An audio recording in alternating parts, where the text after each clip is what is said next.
राधा वल्लभ श्री हरिवंश, राधा वल्लभ श्री हरिवंश। वृंदावनेश्वरी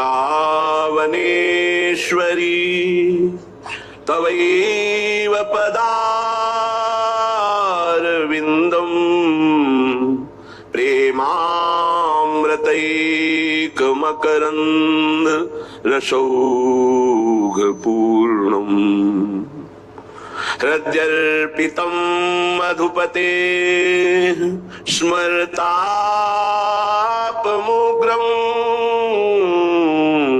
निर्वापयत् परम शीतलमाश्रयामि, परम शीतलमाश्रयामि। जावक जुत जुग चरण ललीके, चरण ललीके। जावक जुत जुग चरण ललीके। अद्भुत अमल अनूप दिवाकर, मोहन मानस कंज कली के।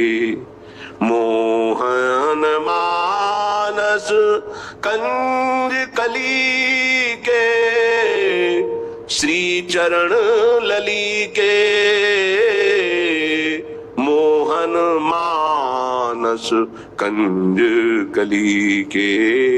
जावक जुत जुग चरण लली के, श्री चरण लली के। मंजूल मृदुल मनोहर सुख निधि, सुभग सिंगार निकुंज गली के। श्री चरण लली के, सुभग सिंगार निकुंज गली के। जावक जुत जुग चरण लली के। सुरतरु कामधेनु चिंतामणि, भगवत रसिक अनन्य अली के। श्री चरण लली के, सुरतरु कामधेनु चिंतामणि, भगवत रसिक अनन्य अली के। जावक जुत जुग चरण लली के। दो प्रकार की उपासना होती है। एक होती है अहम के द्वारा साधनों का अनुष्ठान करते हुए बहुत लंबे समय तक, एक जन्म, दो जन्म, 25 जन्म बीत सकते हैं, अहंकार का समर्पण होना, दृढ़ आश्रय होना साधना के द्वारा। इसमें बहुत जन्म लग सकते हैं, पर इसमें साधक को अपने अहम का विश्वास होता है, अपने साधन का विश्वास होता है, साधन का भरोसा होता है। और ये बड़े खतरे की बात है, क्योंकि संपूर्ण साधन को एक अपराधी चौपट कर सकता है। वैष्णव अपराध, गुरुद्रोह, संत द्रोह, एक अपराधी चौपट कर सकता है। एक है भगवत प्रेमी महात्माओं के संग से पहले ही आश्रय दृढ़ हो जाना, फिर साधन आश्रित होकर करना।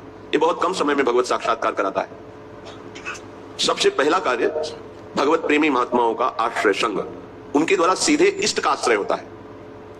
सुरतरु कामधेनु चिंतामणि, भगवत रसिक अनन्य अली के, जो अनन्य सहचरी हैं, अनन्य शरणागत हैं, उनके लिए हमारी स्वामिनी किशोरी जी के श्री चरणारविंद कल्पवृक्ष हैं, कामधेनु हैं, चिंतामणि हैं। जो चाहेंगे वो प्राप्त करा देंगे, गोरे चरणारविंद। वैसे तो आश्रय ले तो चाह ही मिट जाती है, पर अगर चाह करे तो श्री जी बहुत करुणामयी है। इनके चरणों का आश्रय मात्र सब कुछ प्राप्त करा देता है। पर अहंकारी कोई बात समझ में नहीं आएगी, उसको साधन जो 2-4-10 माला या जो भी किया, उसको उसका बल होता है। जो आश्रित संत कृपा से हुआ है, खूब भजन होता है, पर उसे भजन बल का आश्रय नहीं, उसे गोरे चरणारविंद का आश्रय है।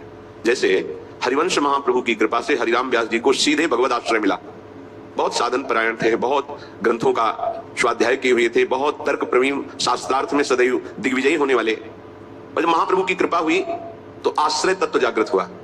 कहां? श्याम श्यामा पद कमल संगी शिरनायो, भगवत प्रेमी महात्माओं के चरणों का आश्रय। उससे क्या हुआ कि उनके हृदय में सीधे श्री जी के चरणों का दृढ़ आश्रय हो गया। तो जो नित्य विहार में प्रवेश होता है वो साधन बल से नहीं होता है। नित्य विहार प्रेम तो बहुत उच्च कोटि की प्रेमावस्था है। साधारण भगवत प्रेम में भी यह गुण साधन ते नहीं हुई, तुम्हारी कृपा पाव कोई कोई।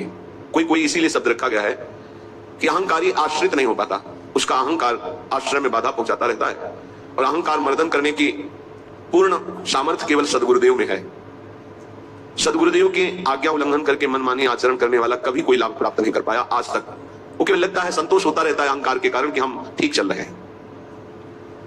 जब आश्रय दृढ़ हो जाता है तब जो निरखत नित्य विहार पुलकित तन रोमावली आनंद नयन सुधार, यह जो कृपा हरिवंश की, ये भगवत रसिक अनन्य अली के, जो लली के चरणारविंद के अनन्य अली हैं, उनको ये रस प्राप्त होता है। अनन्यता, आश्रय, ये दो बहुत जोर की सिद्धि है। अपने इष्ट का अनन्य हो जाना।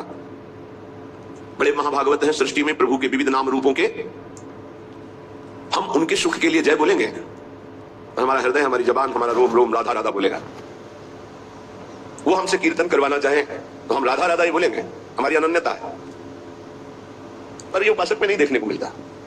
कोई कितना महान है पर हमारी श्री जी के गोरे चरणारविंद से बढ़कर है, जिन सी चरणों की महावर की रचना स्वयं अखिल कोटि ब्रह्मांडों के स्वामी प्रभु करते हैं, उन चरणों की हम ठसक वाले हैं। और ऐसे आचार्य की शरण में है कि रसना कटो ज्वान रटो निरखिया न फुटो नयन, केवल गाने के लिए दोहा है क्या? अनन्यता, भगवत रसिक अनन्य अली के। और साधन पक्ष का जीवन भर अनुष्ठान करने वाले महापुरुष के वचन काशी में, चंद्रलोक तक मेरी गति है, चंद्रमंडल नहीं चंद्रलोक तक। ये जहां कहा जाता है चंद्रलोक गए, चंद्रलोक सिद्धों की सामर्थ्य नहीं, यंत्रों की सामर्थ्य नहीं है। एक अंतरिक्ष के किसी एक विभाग में उसे चंद्रलोक मान करके बोला जा रहा है। चंद्रलोक तक पहुंचे, सूर्य के हजारों योजन ऊपर चंद्रलोक है। सूर्य का सानिध्य सह पाना ये केवल भगवान अरुण जी की और हनुमान जी जैसे महापुरुषों की सामर्थ्य दूसरे की नहीं। भस्म हो जाएंगे। कोई भी यंत्र, कोई भी पंच भौतिक सामर्थ्य नहीं रखता कि सूर्य के तेज के सामने टिक सके। उसके ऊपर चंद्रलोक है। उन्होंने अंतिम समय संत सभा आसपास बैठी थी, तब उन्होंने कहा मेरी गति तो चंद्रलोक तक है, पर मुक्त होना मोक्ष पद ये भगवान विश्वनाथ जी के हाथ की बात है। वो कृपा करे तो मोक्ष हो जाए, लेकिन मैं देख रहा हूं इस समय मेरी गति केवल चंद्रलोक तक है। बहुत बड़े साधन परायण महापुरुष की बातें हैं। साधना की सामर्थ्य नहीं है। साधना किया जाता है असाधन मिटाने के लिए, समय को सार्थक करने के लिए। और प्रियालाल की प्राप्ति होती प्रियालाल की कृपा से। जब उपासक का आश्रय दृढ़ होता है तब ये बात आती जो हरिराम व्यास जी कह रहे हैं, काहू के बल भजन को, काहू के आचार, व्यास भरोसे कुंवर के सोवत पांव पसार। भरोसा, विश्वास, दृढ़ आश्रय, ये दुर्लभ गति प्रदान करता है। दुर्लभ गति। अहंकारी कितनी साधना करेगा पर अहंकार से ऐसा अपराध करवा देगा, गुरुद्रोह, संतद्रोह, वैष्णवद्रोह, जिससे उसका सब किया कराया चौपट और दुर्गति पक्की। इसीलिए गुरु सेवा तज करें जबान यह अधर्म यह सब हानि। सेवक जी महाराज ऐसे नहीं लिख रहे हैं। भगवत रसिक अनन्य लिखी, अनन्यता। गीता जी में श्री भगवान बहुत बार अनन्यता की बात कह रहे हैं। सिद्धांत विचार लीला में ध्रुवदास जी कह रहे जो अनन्य भयता को भाग कहा कहिए। आराध्य देव की अनन्यता और दृढ़ आश्रय बहुत बड़ी उपलब्धि है, सिद्धि है। कितने ऐसे वैष्णव उपासक हैं जिनकी केवल फल में बुद्धि रहती है। इनको अपने घर ले जाए, इनको खवा दे तो हमें ये फल मिलेगा, इनको ऐसा करे तो ये हमें लाभ मिलेगा। और लाभ का जहां नाश हो रहा है वास्तविक, उसका सुधार नहीं है। अंधा बटे पड़ा चबाए, अपराध खाता जाता है और वो सोचता है मैं साधन संपन्न हो रहा हूं। जिनके कानों में शब्द पड़ रहे हैं भागवती, उनको समझना चाहिए। अपने इष्ट की अनन्यता ही बेड़ा पार करेगी। तुम्हारे साधन बल में इतनी ताकत नहीं है कि इस महान भव समुद्र से पार हो जाओ। आचार्य चरण कह रहे हैं को हम मोड़मति को नाम परमान